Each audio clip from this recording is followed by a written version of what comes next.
What's going on, guys? It's your boy Dev, back with another one. He's still come out. Today we're talking about the Rage Trunks. So last video, I literally talked about Rage Vegeta. Now we're gonna go ahead and talk about Rage Trunks.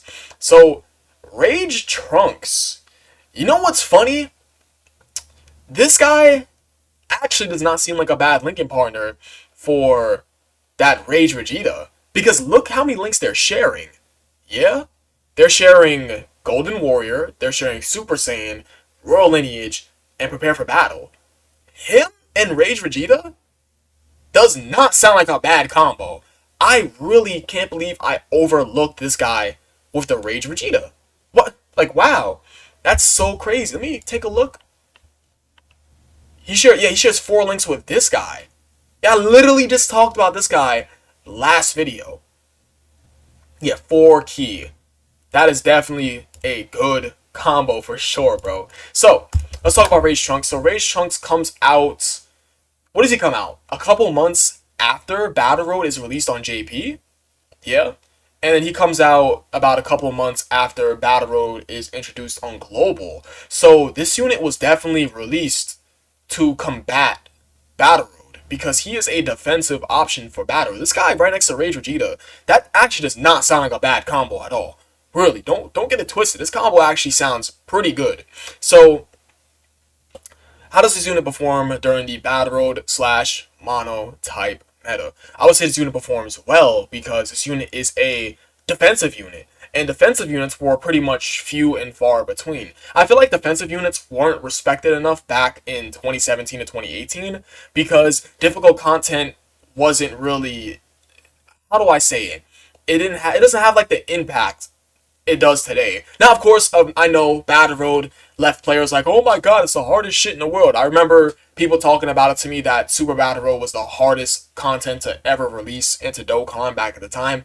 I don't know how true that is. Listen, you guys go ahead and tell me down below in the comment section. That'd be cool. I don't know if that's completely true. So, this unit would work well inside Battle Road along with the mono type meta because he literally fulfilled a purpose that wasn't filled, which was being a defensive option for that team.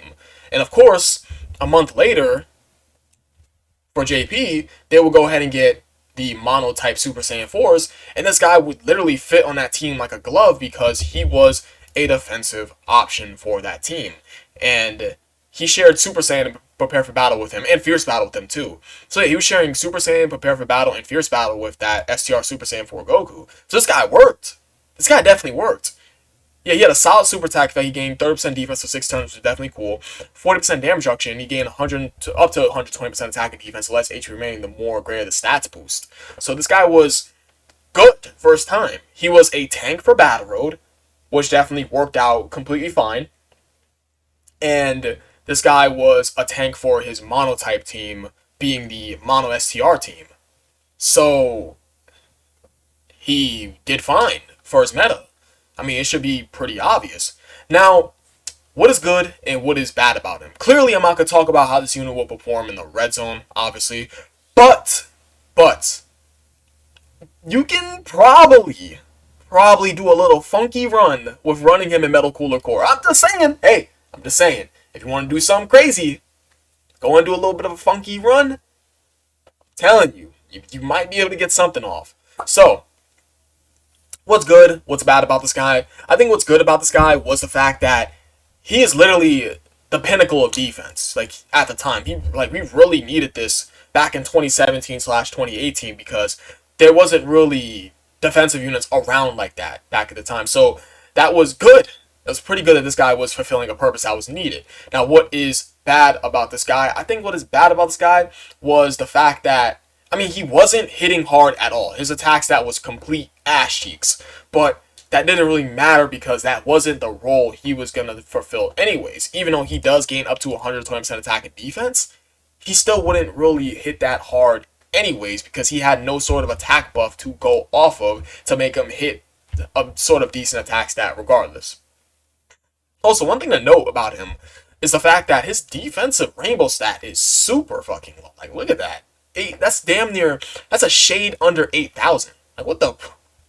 Yeah, that's crazy. So, I think that's really about it. It's like, this guy was just a defensive option for Mono STR. That's it. That's it. For Mono Super STR on Super Saiyan 4 Goku's team, this guy was a defensive option to sit next to Rage Vegeta. I don't know why I didn't put together those puzzle pieces back in the other video, but I'm just gonna assume that you guys are gonna watch both videos and hear my damn explanation on why I didn't say that this guy was a good option right next to the other guy. Because I was talking shit about that Rage Vegeta's links, and I forgot that this guy existed, even though I was gonna do a video on him anyways. Yo, I'm human, bro. I just do not be fucking thinking. His best linking partners too. Yeah, obviously Rage Vegeta's right over here with 4 links, which definitely could work at the time. He had this GT Trunks. He did have this guy too at the time, but this guy was ass. He just started out with the attack buff. How about you? No, you definitely didn't come out at the time. He came out literally years later. Is that it? I think that's really it. Okay, yeah. Let me see something. Let me check that Trunks actually. Let's have Hybrid Saiyans pulled up. You right over here. I'm pretty sure your complete ass cheeks. Yes, 70% attack at the start. Okay. Alright, I think that's really about it. I appreciate you guys for watching. You guys are the best. I mean, both videos are going to be short because there's not much to talk about with these units. This guy being a defensive, helpful option for Battle Road and Monotype STR, and the Rage Vegeta being a offensive counter unit for Mono STR. I mean, pretty simple, you know? Appreciate you guys watching. You guys are the best. I'll catch you guys next video. Peace.